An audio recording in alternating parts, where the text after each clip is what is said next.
without further ado, Stephen Burke. Thanks. Well, it's always hard to live up to the embarrassing stuff that Jack throws out, so I'm going to do my best. But about October of 2000, we wrote an outlook called The Six Transformations. So I want to revisit what they were and why we think they're so important right now. So, Gary, if you can jump to the first slide. And is there a way to shut off the lights right here? This light? General lighting, quick presentation. I think it's the presentation. There we go. Gary, can you move it? Oh, okay. Well, we're in a world that's got a lot of crazy stuff going on, and we think there's six big things, and there's probably a lot more. The first is the monetary and fiscal transformation, which we're going to have to try and figure out a way back to normalization and avoid becoming a world full of Japans. We're going to have to figure that out, and also the impact this is having on inflation. The geopolitical and political transformations that are occurring right now all over in the U.S. This is unusual politics, is pretty safe to say. What you're seeing in Europe and the geopolitical situation around the world is creating some massive problems. The digital transformation is one of the ones we always focus on, and it's a big part of this audience's reason for being, in a sense. And we think that's going to be the driver, and it's going to offset a lot of the problems that these other areas are creating for us. The social and societal one is a really fascinating one because what you're seeing just in our country, and multiply that by the rest of the world, and you're seeing turmoil and high debt, the problems that people are having in terms of inequality, and then how climate change and all the other things are impacting them. And at the same time, and these are all interconnected, at the same time you have the lack of trust in governing institutions hitting to record lows.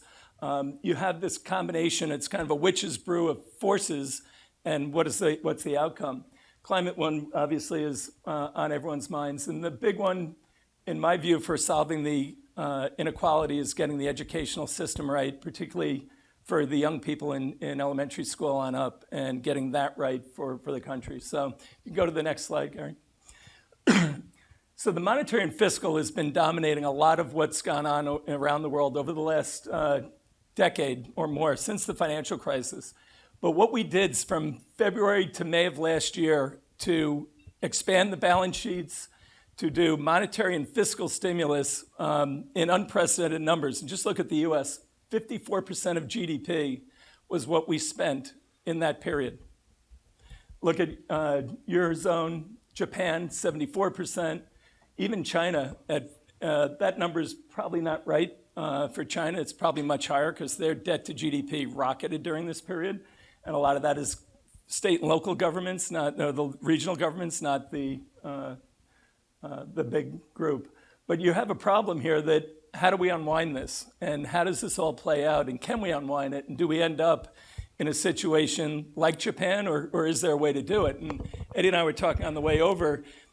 It's one thing for the Fed to do it. I'm worried about Europe, and the Eurozone balance sheet, the ECB balance sheet is up to $9 trillion now. It was a $4 trillion increase over the last year. So when you think about that kind of a move, how do you take it back, and who gets hurt? And then you think about it in the context of the politics of Europe right now, between the North and the South, and the wealthy countries. And then you think about Germany has the presidency of the ECB right now, which is actually, if you want to be fiscally conservative, that's who you'd want leading. So you're going to have the North-South problem there. You're going to have the high-income countries versus the low-income, and you have these very divergent views at a time there are a lot of elections going on. So when you have that kind of scenario, nobody wants to be the one to say, we're going to tighten monetary policy considerably, we're going to pull back on stimulus, we're going to raise taxes, because that's what we need to do. That's not the one that gets you elected. So they're going to have to find ways to do this over time and manage it down while managing inflation at the same time. So this is a real problem. In the US, I think we have a specific problem, why we have the inflation we have today. When the Fed started expanding their balance sheet, they were doing it with a view that the government wouldn't come in over the top at the same levels they had. And now this is not counting the infrastructure program, that the $1 trillion for infrastructure, or the Build Back Better is not in these numbers. We think the Build Back Better program, as it was being pushed forward, was one of the big things that was creating the inflation concerns, because you add another $2 trillion to this, and you have a real issue to try and figure out how to get past. So that's the monetary and fiscal one, and you can, in our country, the problems this is creating from a social and political perspective, it's going to be compounded all around the world. So that's a big problem that still needs some work to do, but those numbers are staggering when you see them this way. Gary, the next slide, please. But for the U.S., we have a benefit. Look at what happened. This is corporate profits going back to 2002 for the U.S., and look at the spike up we had over the last year. We think this is what's going to drive, part of what's going to drive us forward, and really the handoff that has to occur in all these countries is a handoff from governments to the corporate and consumers to take the lead and drive the economy forward. How effective that is will depend on really the financial position of people, and corporations in the U.S. are flush. So this is actually, but it's also uneven. But this is actually a big opportunity, and one of the big things that has to happen around the world for the transition to happen, for going back to some level of normalization on monetary policy. Next one, Gary.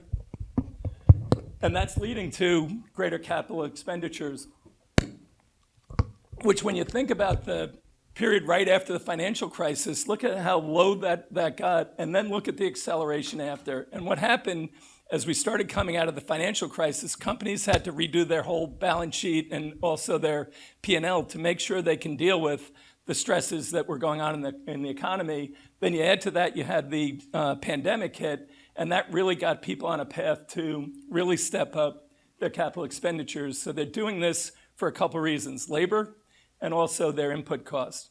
And those who can do it are going to really separate themselves from everybody else. And that's really why the FANGs have done so well. You think about the problems that they have are easily solved if you need to get into a new market, like Microsoft wanted to this week, and spend $67 billion and buy a company with cash. There aren't many people who can do that, right? I remember when we first went into Apple in this run was in 2011, right after the first iPad came out. And I remember sitting at the investment meeting, and there was a debate of how much can you grow a $110 billion company. Well, fortunately, we came out on the right answer on that one. We didn't come up with $3 trillion, but we thought it would be a little bit higher. But this is what's going to drive us forward, and it's really the differentiator between those highly indebted companies who can't afford to do this, particularly when rates start to move up and their debt servicing costs rise.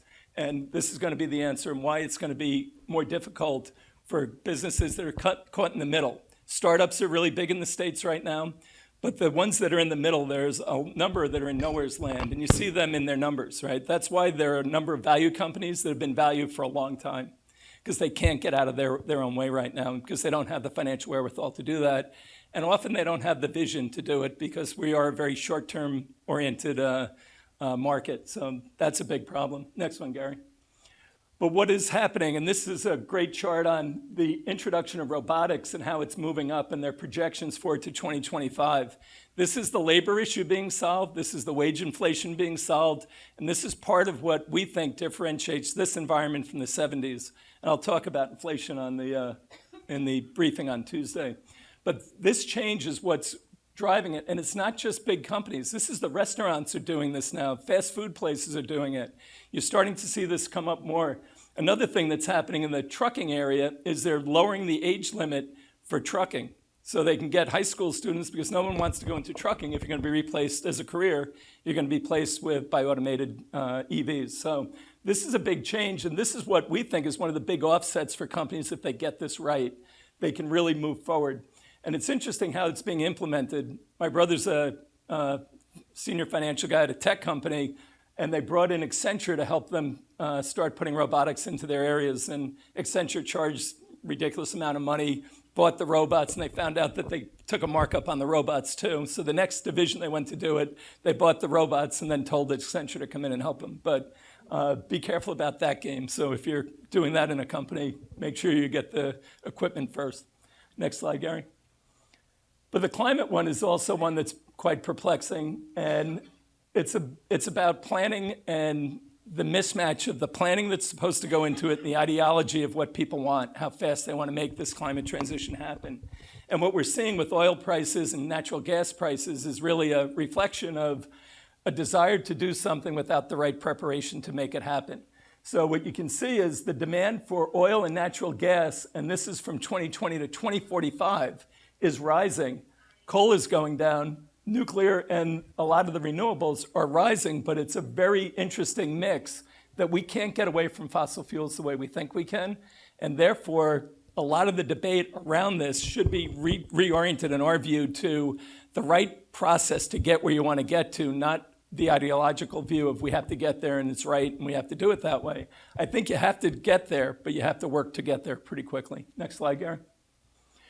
But the output of all these changes that we see going on is climate is creating inflation right now in the near term while we're doing that transition, but it's being offset by the digital transformation that's occurring.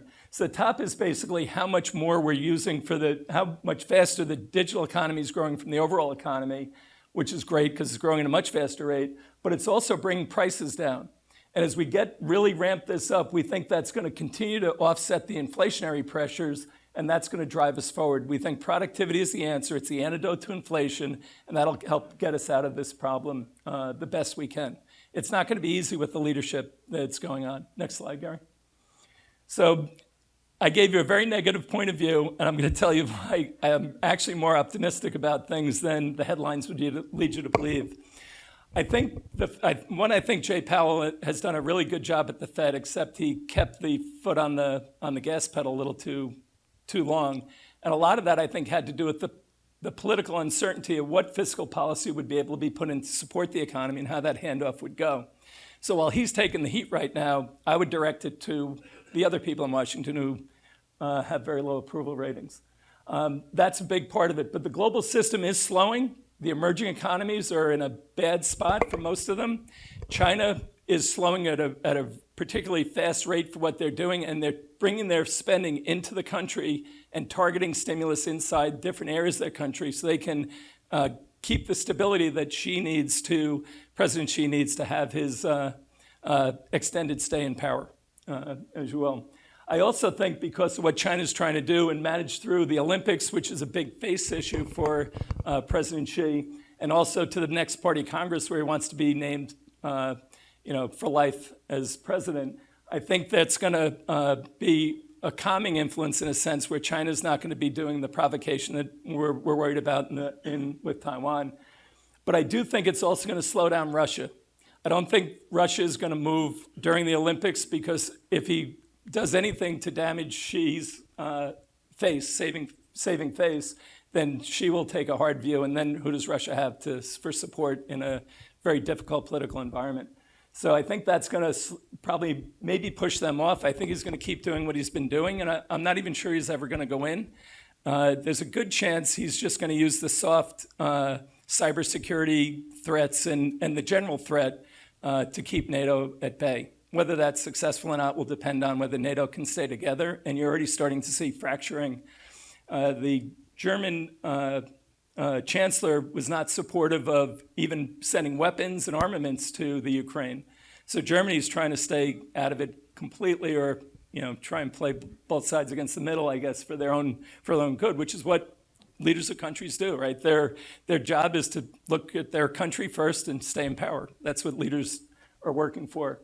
We think the inflation pressures are peaking. They might not be peaking today. It's over the next month or two, but we definitely think we're going to start to see that come down. We think Omicron is, and Bill can talk about this, you're starting to see really pretty fast drops in a lot of areas. New York was one of the big areas that hit really hard. You're starting to see the caseloads come down very fast. And I think that's a sign of what we've been hoping for, and what Bill has guided us on, is that the pandemic's getting better.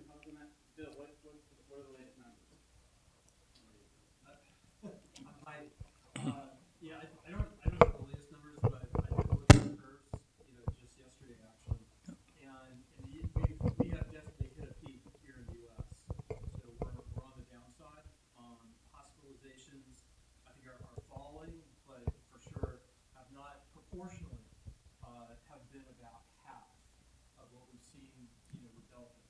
So still very large, but the proportional share of the number of people getting hospitalized and dying because of COVID is much less than we have with Delta. So, Who's next? COVID.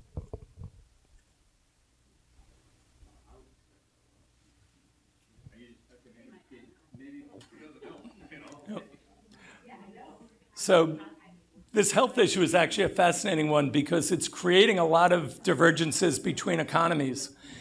One of the problems for the South American countries and African nations is their healthcare systems were behind coming into it, and then they're being left further behind because the distribution process for getting vaccines out is not great. And also the ideologies of which countries are going to provide. Some people went with the Chinese vaccines, which were not quite as good in terms of efficacy. So that set some nations back from where they are, which is going to create bigger divergences, and in our view, has the U.S. as the standout economy for the next year, maybe even longer. I think China's time where they were driving the global economy is going to be suspended for a little while, and maybe permanently if they can't get their debt loads down, and they have another problem. Like they want to be economic powers, but it's hard to give economic power to an autocratic government.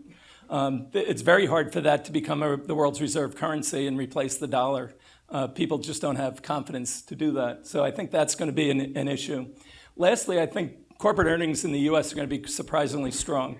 And the issue isn't the corporate earnings that are being reported, it's what's the guidance that's being given. And you're seeing that reflected in a lot of the earnings that have come out this week, where a company had really good report, but their guidance was lousy and their stocks got tanked. There's also an element, the market's up over 100% the last 3 years, so we were kind of due for some pullback, and the NASDAQ was up even higher. So this is kind of normal stuff. We had, I think, 70 some odd what we call panic attacks, what Ed Yardeni calls panic attacks, since 2008. And every one of them felt like this was the big one. And the biggest one, I think, came in 18. And the dynamics between now and 18 are very different. So in our view, this is a good environment to be taking advantage of these pullbacks, particularly when you see dramatic moves. But the high multiple stocks and the low multiple stocks are going to be problematic. A lot of the low multiple stocks earned their way to there, and they don't have the growth characteristics or the plan to get out of it, or their business models are being so disrupted they can't. I'm done. And then the other side of it is you still have to get through this problem that we have around the world, where the divergences are going to continue to grow. The haves and have-nots on a corporate level, on a country level, and on an individual level are going to be quite high. And that's going to be an ongoing problem that makes it hard to get out of the mess that the world's in right now. So you got to be very selective for your opportunities. It's going to be easy to get whipsawed. Don't fall in love with the headlines. Look past and think about the secular trends if you want to be investing for the long term. If you're a good trader, trade away. This is a great environment for it, but I think we've proven over the years that most people aren't great traders, so it's better to take a longer-term view. So that's what we would recommend for this environment. Thank you. Any questions?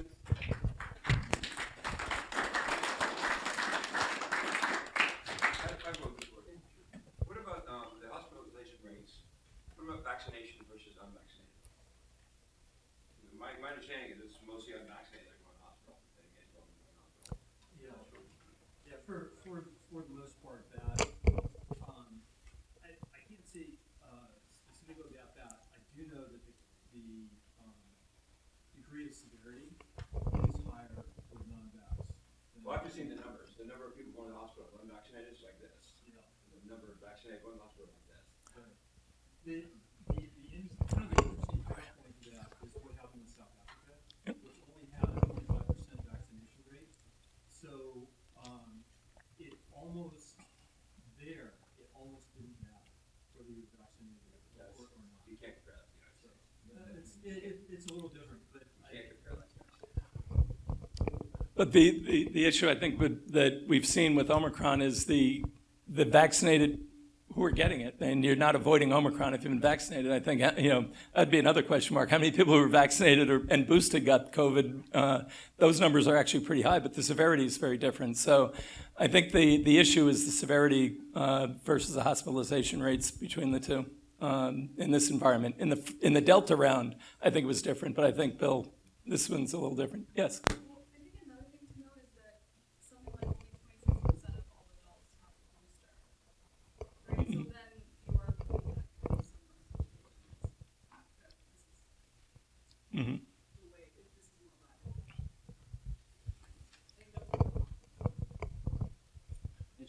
Yes.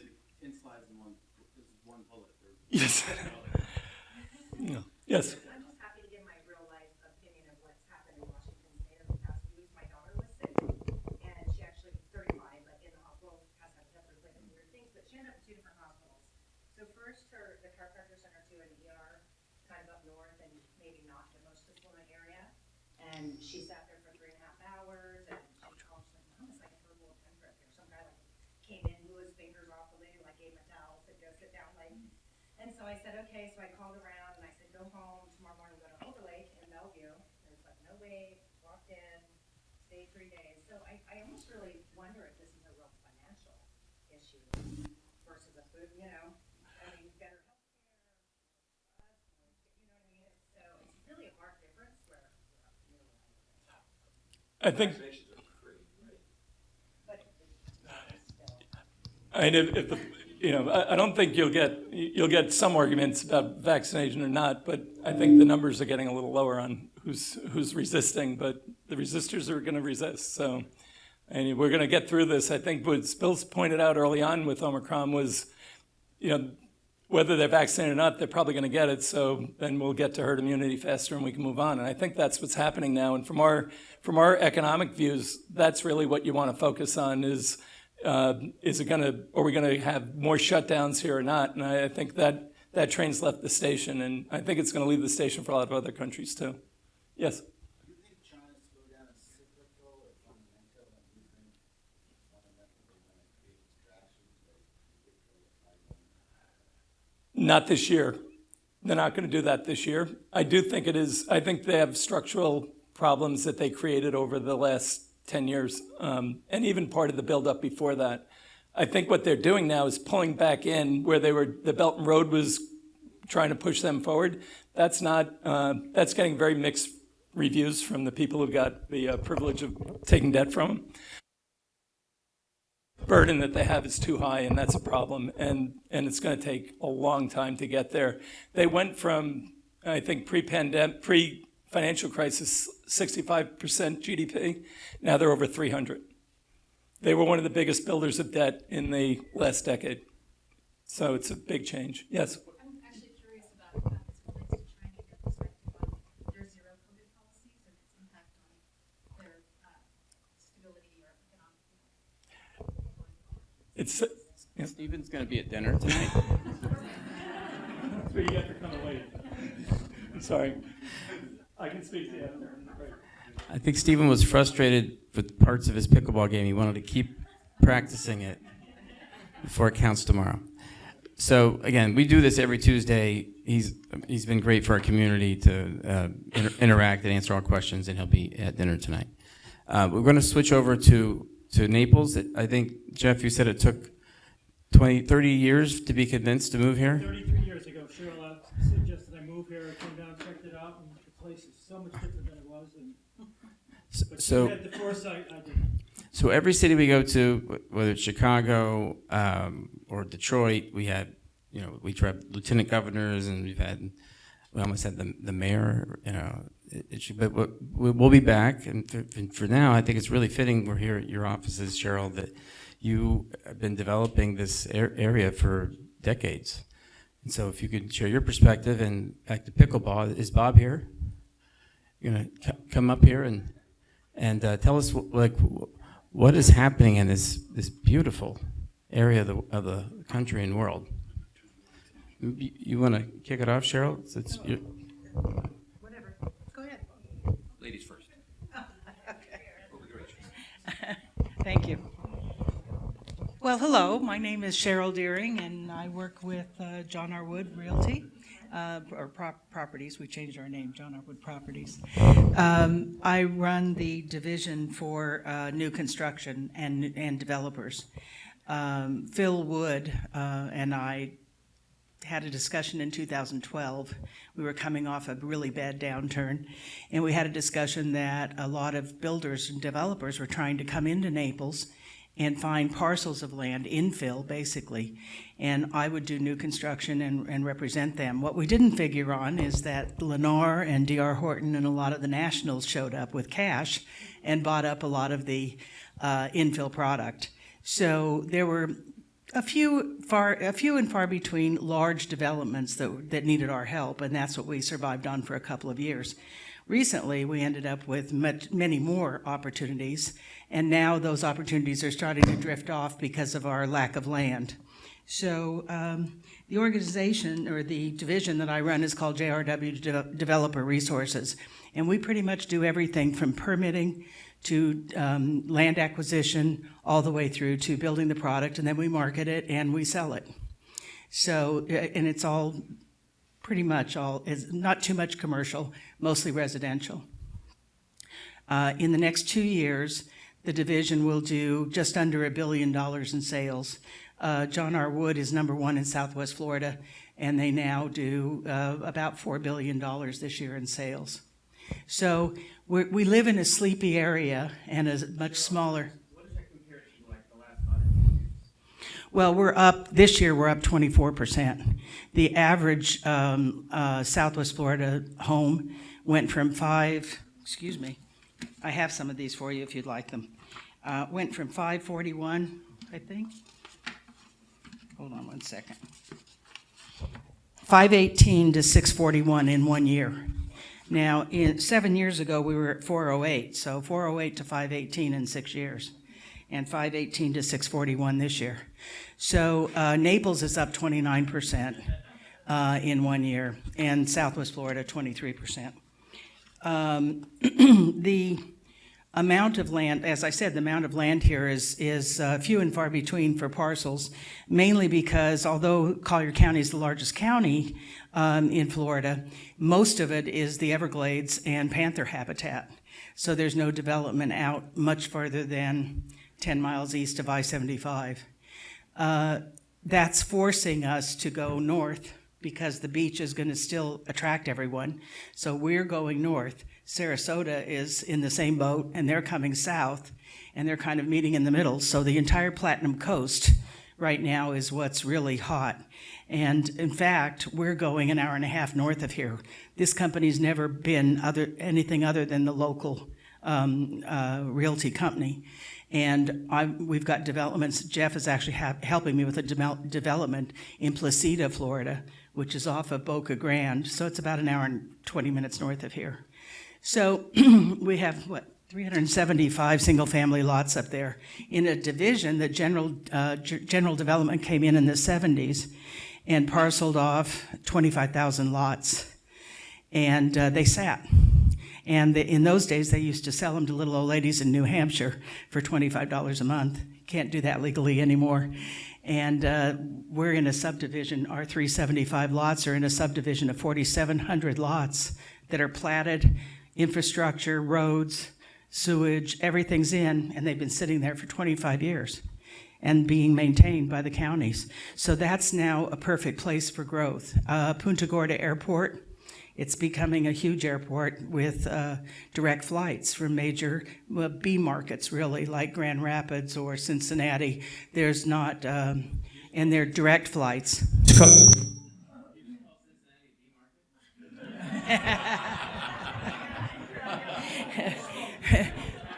I think the media world would. No. I'm pretty sure there's no direct flight. Or there wasn't until they came in. Yeah, well, half of Cincinnati is here. Yeah, they have been for a long time. We notoriously attracted everyone from the Midwest. We're seeing a little bit from Connecticut, New Hampshire, East Coast, a little New York, but we're still predominantly Midwest, which is interesting. I was asked to give a little discussion on history of Naples. The first family offices were here in the 19th century. It was Edison, Ford, Vanderbilt, Collier, the Collier County people, but Colliers. Those were the first family offices. Everybody thinks that this was a sleepy little fishing village, and it really wasn't. The first thing they built was the railroad, a private track to come into Naples for the private train cars. Now we have jets flying into Naples Airport. I think we're #1 in the country for landings of private aircraft. So It's kind of been a dichotomy of a town ever since day one, and it just gets better. We're down to an average age of 40 to 42. Those are the figures I've heard recently. You know, our average age, and that's why Jeff wouldn't come down 30 years ago. The average age was probably closer to 70 in those days. So everything has come down and because of that, it's become more lively. So one of the developments that we represent right now is called Antilles, and that's how we got involved in all of this, because I built 4 pickleball courts, mainly because they're inexpensive to build. It was a small community of 200 condos, can't afford a lot of huge amenities, have a clubhouse, and we had 4 empty courts that stayed empty while Jeff and Kara were over down on the 64 courts signing up for waiting times. So I said, Jeff, tell those people we'll take their overflow. So the overflow started coming over, and one thing led to another, and now we have events every month. And now the new homeowners that are moving in are trying to get me to stop letting them all come over. So I don't know, maybe we'll be building more pickleball courts.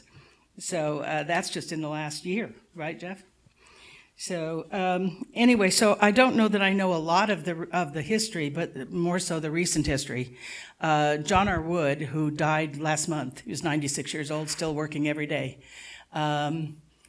started a lot of the beach properties, started marketing the beach properties in a Jeep along the sand in 1958.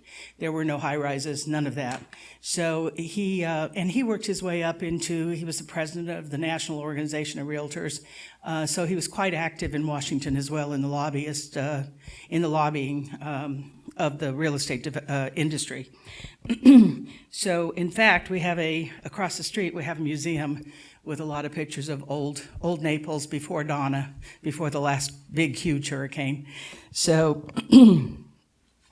I've been here since 1985, which is when we tried to get Jeff to come down. And I've been here permanently since then. We kept a place in New York City for a while. It's been a great life. It's a nice community. I would drastically have a problem with infrastructure. The infrastructure kept up with everything until this last year. We now have 600,000 people moving into Florida this last year.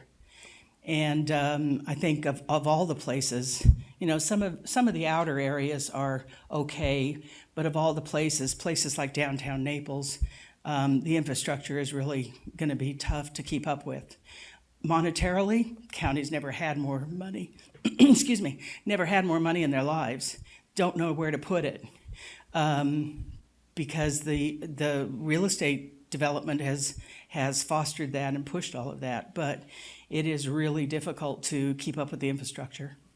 So the other interesting thing, and I didn't plan on making a comment about this, but one of the things that I've been very interested in is the fact that Collier County has one of the lowest COVID rates around, and we've got one of the highest amount of transient population, which really makes no sense. And it'd be interesting to find out why. From day one, we've had a low incidence rate, but all these people are flying in from the north, yourselves included, and we still have a low incidence rate. So just a comment. So I've been doing real estate since '89. We've never seen price increases like this. I was talking to someone earlier, and we talked about 9/11. That was probably our last, other than a downturn in '08, when we were all running around town looking for financing. In 9/11, I was running Mediterra, which was a very super high-end development in Naples.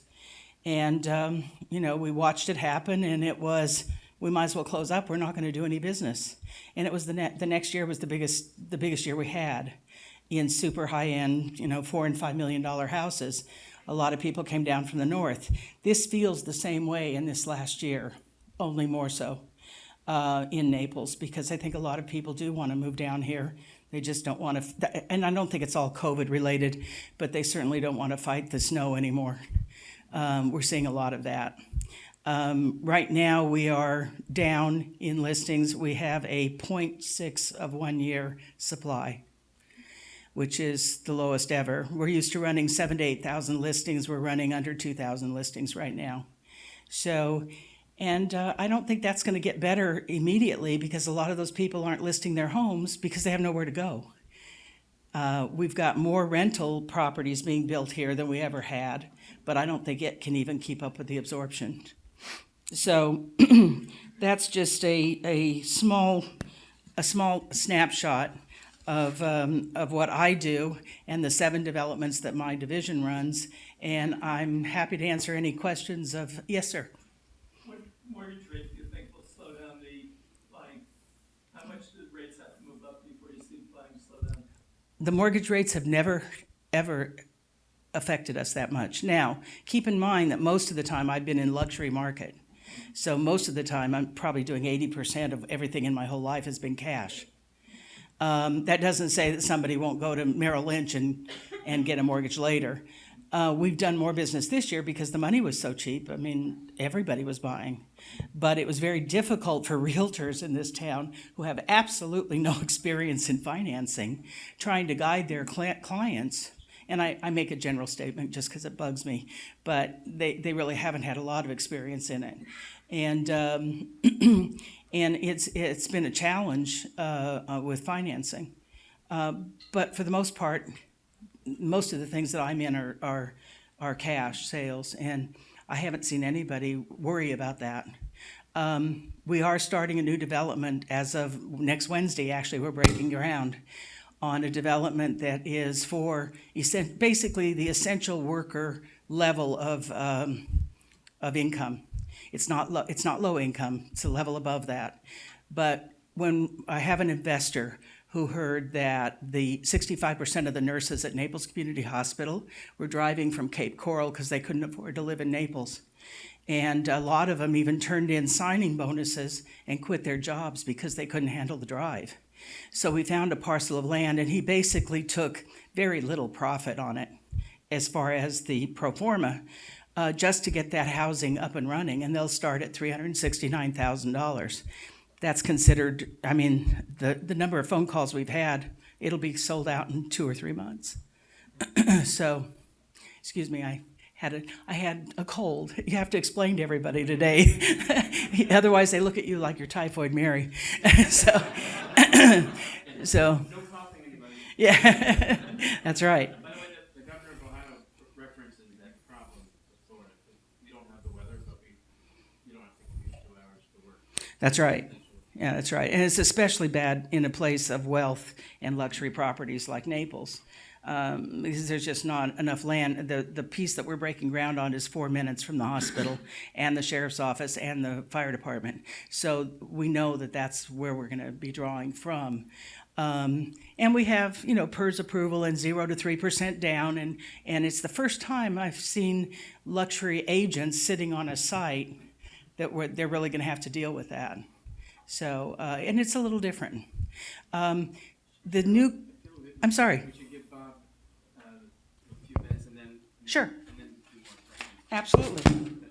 That's not a problem.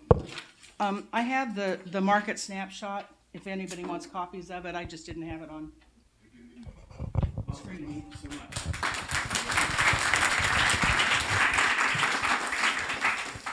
So I'll kind of expand on what was said. In 1970, my folks bought their first place on Fort Myers Beach. And I was just appalled that they would spend $28,000 for a condo on the beach. But I was pretty impressed, and as a college kid, I was all for it. So let's leapfrog ahead a little bit to 1987. My folks eventually ended up down on Gulf Shore Boulevard. And this has become my second home, and I had no intentions of doing anything from a business standpoint down here.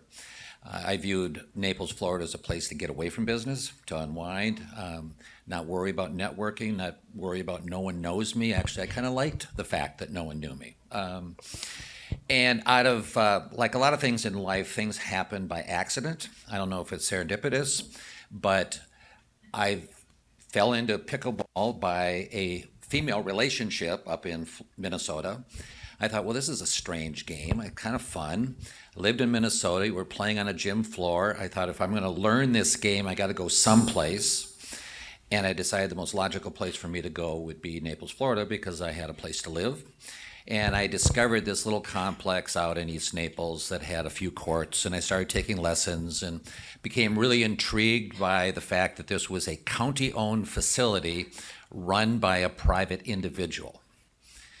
And the private individual really started it, and it evolved and did a pretty impressive job to get it to where it was, and took a great deal of pride that it was not only the pickleball capital of the world, which is actually a trademark that we own, but it had a lot of courts. And for all kinds of reasons, I approached Jim out of the blue with an email during COVID that said, if you've ever thought about how do you get out of this deal, if life is full of twists and turns and we go through a circle of life and you're trying to say, what's my next venture? I said, I might be your solution. And if you ever have any interest in talking, give me a call. The next day I get an email that says, let's talk. And so I said, okay, I'll be back down into Naples in about a month. I said, let's get together and just meet each other again. So we sat back and talked at the picnic table underneath one of the trees. And he said, well, what do you have to offer? I said, well, I don't even know what's going on here, let alone what I have to offer.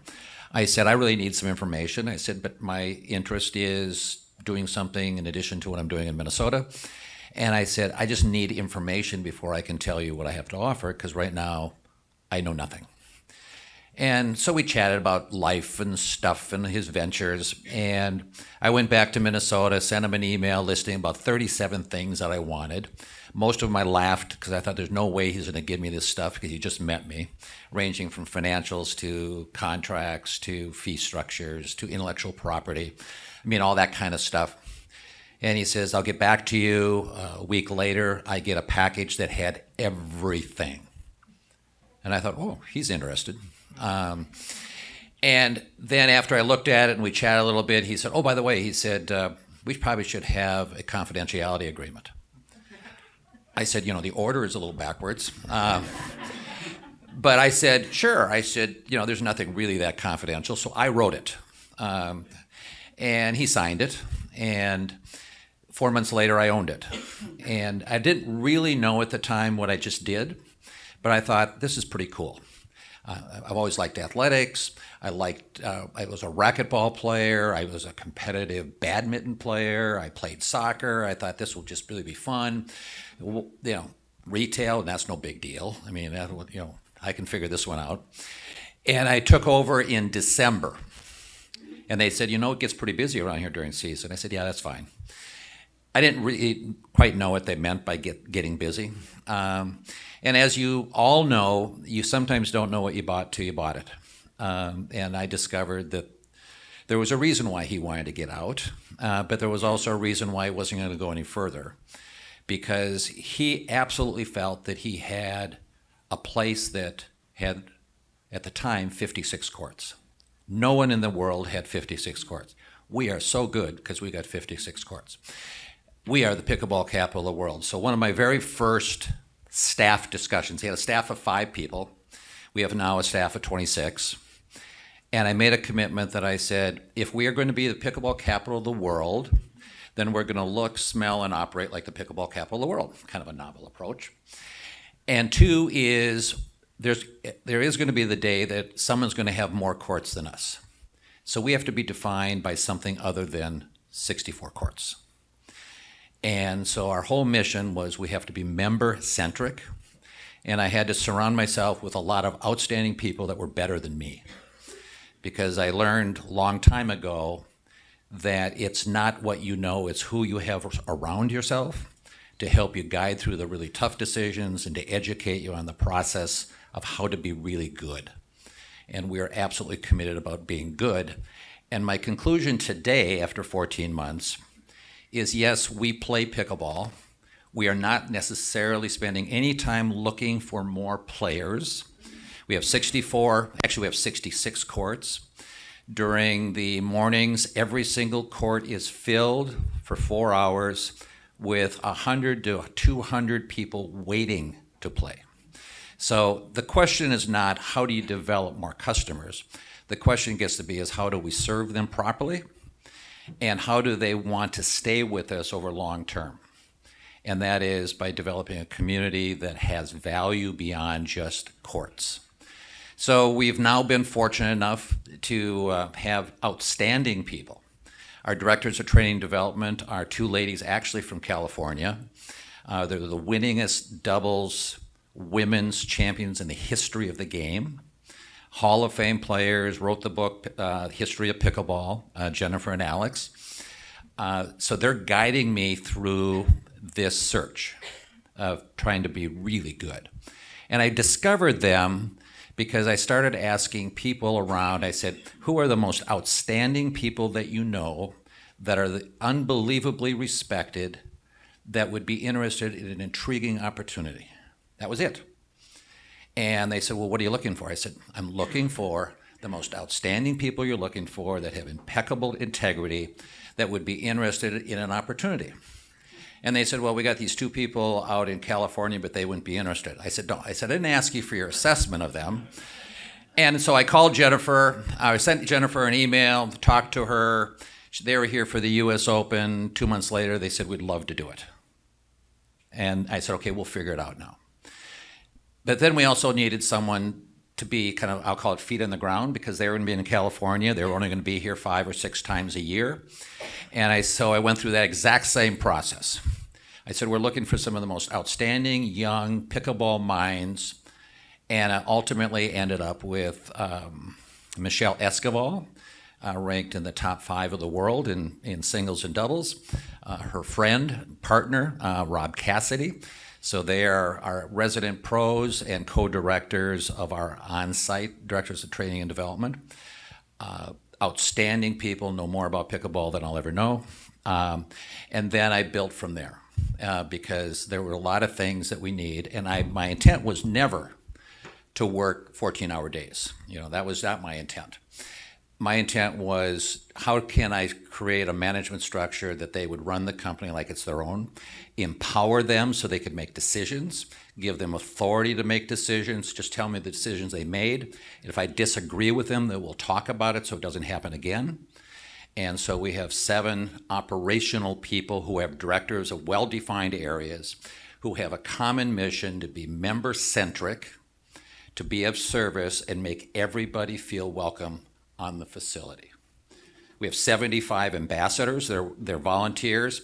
They're what I refer to is the Naples Pickleball Center version of the Walmart greeters.